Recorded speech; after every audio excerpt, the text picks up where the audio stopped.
station in Carbonear.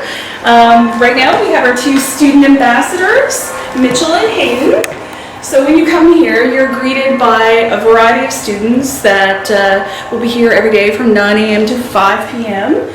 Monday to Sunday, so 7 days a week during the summer. And you can either have a tour with them or you can walk through. So this room here is our railway station paraphernalia. So the Carbonear Heritage Society has loaned us some items that are part of the railway, the Newfoundland Railway, the history. And this railway station was a community hub. We have accounts of folks that when the train came in, people would come here so they could get the news because the newspapers would be on the train, so it'd be your fresh copy of the newspaper. They would also look at the produce that was coming in. They would also look at the styles of clothes from the folks that were traveling out here, teachers, salespeople. So people would gather to see what kind of clothes they were wearing so they could catch up on the latest styles and go home and make it themselves. And this is where news spread. They shared the news from St. John's and from down the shore. So come on in. So the railway station, actually, this building was completed in 1919 and it operated until 1984. It became a registered heritage structure in 1987. And it's been open ever since as a museum with different kinds of displays.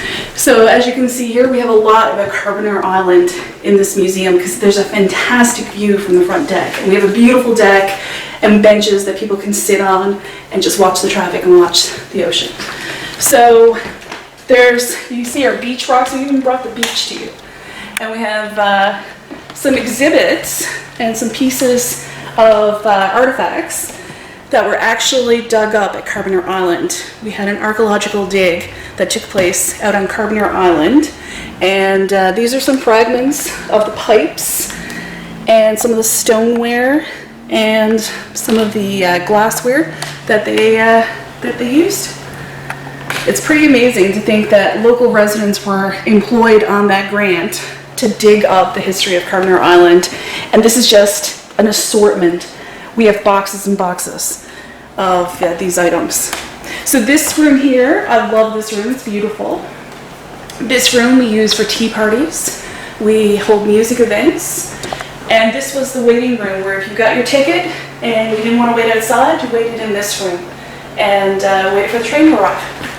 So we actually have an engine outside, the 803, that we're hoping that we're going to be able to do something with to kind of make it a little bit more of an education piece, but also a safety piece that people will be able to come visit and learn about the railway. So this here is our Carbonear Island exhibit. And so this actually was installed in 2011. And when you look around, it has the different stories about the people who settled in Carbonear. It also has some fantastic birds that you can actually see. And we have some artifacts that were taken from different places in Carbonear. And it's very cool in here. I love the room, I love the space, and literally it's cool because we have a unit put in.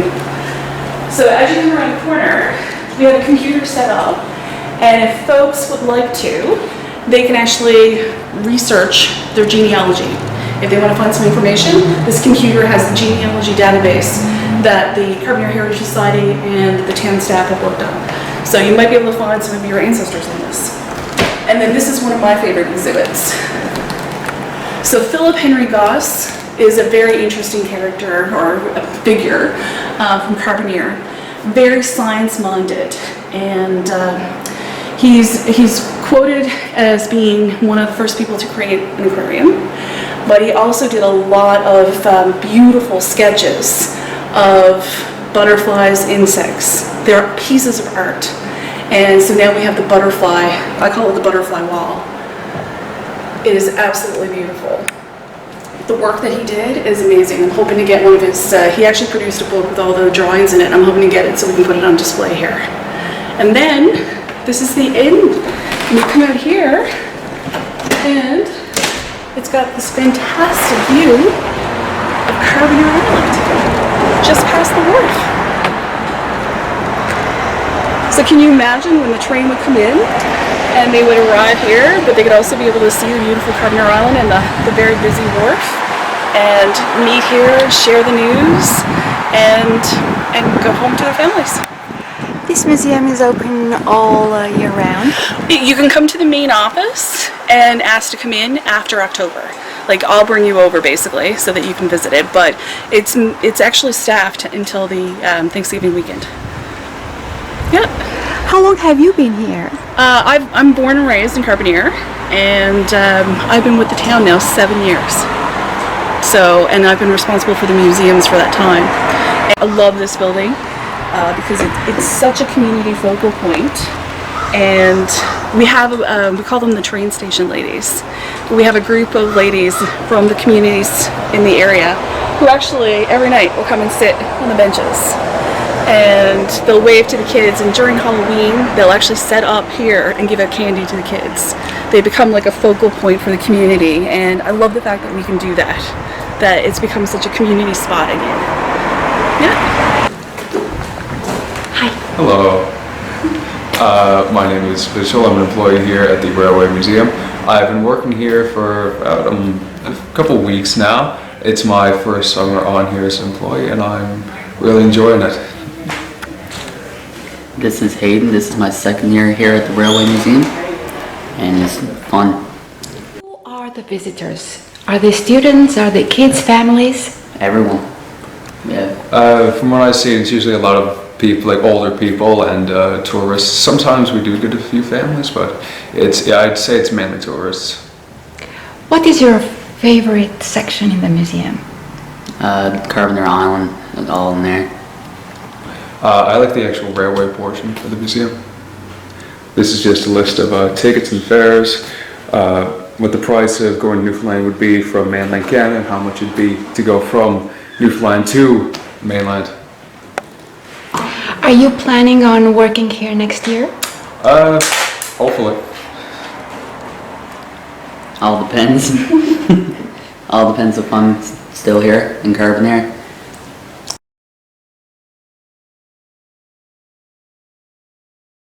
Hi, welcome to the Rorke Museum here in Carbonear on the beautiful waterfront. Come on in. So this building was built in 1874, and we now use it as a museum. I'll show you one of the features of this. This is called a knee. So this is what they use in boat construction. So this is a unique building because they've used similar techniques for the building. They also have ballooning. So what ballooning means is the posts in the wall on the sides there go all the way up to the top floor.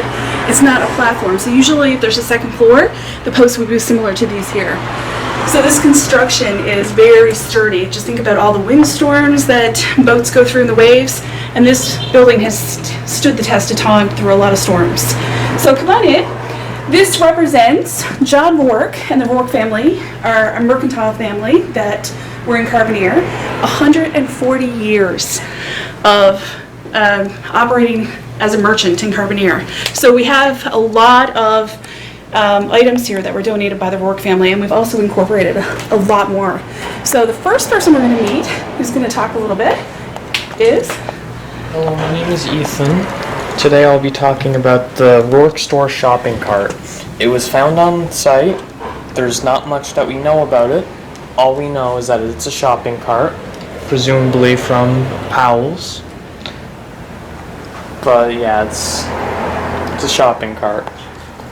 It's the most amazing thing here. So here you actually see a photo of John Rorke, and we have some of the items that were donated by the Rorke family that actually came from the Rorke store, which is across the street. They also use these buildings. This is where the fish would come in. On the third floor was where they would fix sails. But fishermen would bring in fish, they'd weigh it, and they'd get money for it, basically. So this is, and then they operated a store across the street, which is now a restaurant in Carbonear. So the next person we're going to talk to, because we have incorporated local artists and some fascinating displays. So the next person we're going to talk to is... Hi, I'm Cameron. This was a sculpture made by a mother, and it's depicted of her brother and her son. And it's shown two fishermen holding a candle of fish, which was approximately 112 pounds. And that's how they'd get paid. And this is actually paper mache. So it looks like it's bronze, but when you tap it, you can actually hear how hollow it is. So it's chicken wire and paper mache. This is like amazing. This is one of my favorite displays as well. And we try to incorporate activities during the summer to get kids to learn about the history of Carbonear and about the fishery in Newfoundland by doing some interactive activities such as this. And we've also done textiles where they make salt cod out of different types of fabrics. So now we're also going to look at something else that was created and is one of my favorites. And we've got the lovely Kaylee. Hi, my name is Kaylee, and I'm going to talk about the hook rug. This was a hooked rug that was used to depict Venison Island, which was a premises, which is where they had another premises on Venison Island, which was in Labrador. It is actually made by the women to show their appreciation for John Rorke, and it's actually made out of old socks and pantyhose. I love that. So as I mentioned, we have some interactive activities. So these are some of the cell cods that we've actually done, and we've had people come in and help create. So we do intergenerational activities.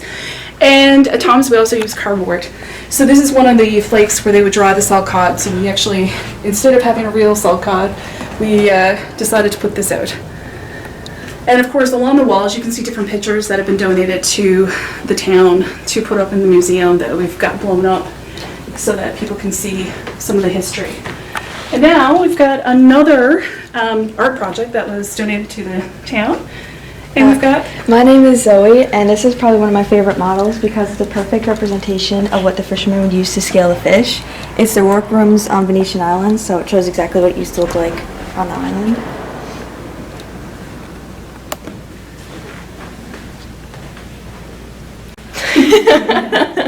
So as you walk around, you can smell the building. You can also see the floors uneven. This is the original building. There was a second building, but it blew down in a windstorm.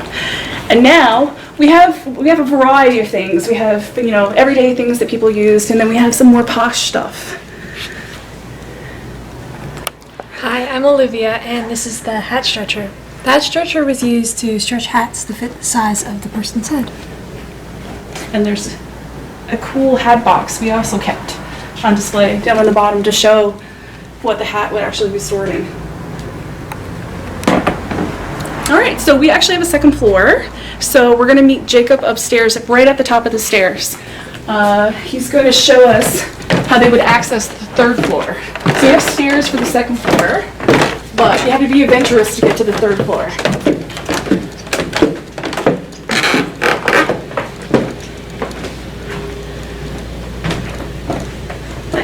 Hello, I'm Jacob. This is the ladder the men would have used to go up into the sail-making loft. It was built into the wall. I think very most interesting part about this is the fact that you can see the years of wear of the men going up and down these ladders. Yeah. And you've been up on the third floor. I have been up You're on the one of third the few floor. people. One of very few people to have the wonderful honor of being up on the third floor. Going up the ladder for the first time is a little spooky, but it's nice. It's stable. We've got some storage up there. It was a very open area, which would have been extremely useful for sailmaking and the related processes within it. And these are the windows. And is it this window, these windows downstairs, or the window upstairs that they used to see a woman in the window? The fishermen used to see a woman in the window. We have ghost stories. At the end of the summer, the students always do a ghost story, and we've heard from the fishermen that sometimes they see the figure of a woman in the window. And people say it's one of the wives waiting for their husbands to come back. So we also use this space for local artists to come and to display their art, but also for music. So we call this room the loft, and we have a lot of seating.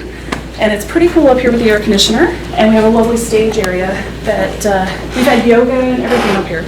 So we try to make sure that people come in and not see it as just a museum, but see it as a community space where you can learn about the history, but also, interact with artists or learn something. So down here, we actually have a recent donation, and this is the original way that they would get people to the cemetery. So this is an original hearse that was donated by the James family. So, and everything still works. So change the size for the coffin. You just take these little things out and move them. And we've had a couple of people come in and actually take the measurements so that they can build their own and have it as kind of a memory for folks for the time past. And over there is what happens in the winter. Because of course wheels don't work in the winter. So there's a sled over here. And now we've got Colby. Hi, I'm Colby Sharp, and I'm presenting this scale model of the premises, the Rorke premises, the Rorke Store Museum as it be known now. A particular reason why I am fond of this exhibit is it provides a more solid visual of what the building and premises would have looked like historically, because we don't have the full thing anymore. We had the second building blew down in 1999. So this gives a good demonstration of how the two buildings were interconnected, the wharf that was connected to them, and how the other building across the road was a part of the business, given that it's clearly demonstrated in contrast to the blacked out buildings. All right, so that was our second floor. So thank you for coming and visiting the Rorke Store Museum in Carbonear.